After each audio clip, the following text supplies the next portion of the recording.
IPS is now clearing up confusion about transportation changes for students in the fall. Several proposals would take students off the school buses and have them either walk or take an Indigo bus.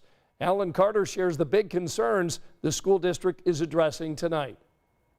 When finances get tight, often tough decisions have to follow. The reality is this is for a number of our families a change and a shift. Indianapolis public school officials explaining the state of affairs that they say is forcing a major change in how some of their students get to and from school. We have to make decisions sooner rather than later that will help us stabilize our long-term financial viability. To save money, they recommend that starting next school year, roughly 600 high school students will have to be moved off of school buses and onto public ones if they live a mile or less from an Indigo stop. And some 4,000 elementary and middle school students will be expected to walk to school if they live close enough.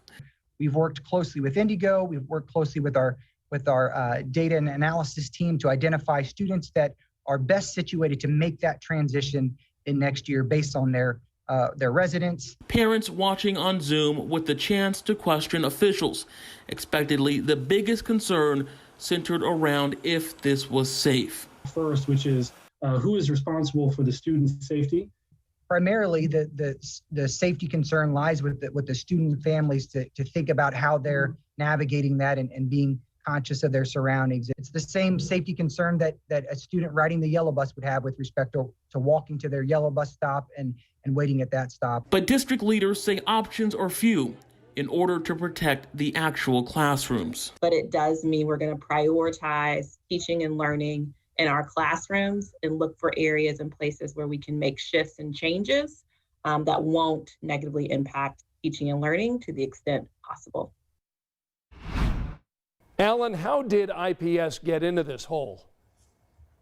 Well, Scott, like much of everything during this past year, they say it really comes down to COVID, and that's really hurt them. Now, they are expecting that there will be a little bit of money that will come to them in terms of getting stimulus funds, but that's really not enough to make up the gap, which is about $18 million that they'll be facing going into next year. Alan, what do they say would happen if they didn't make these cuts?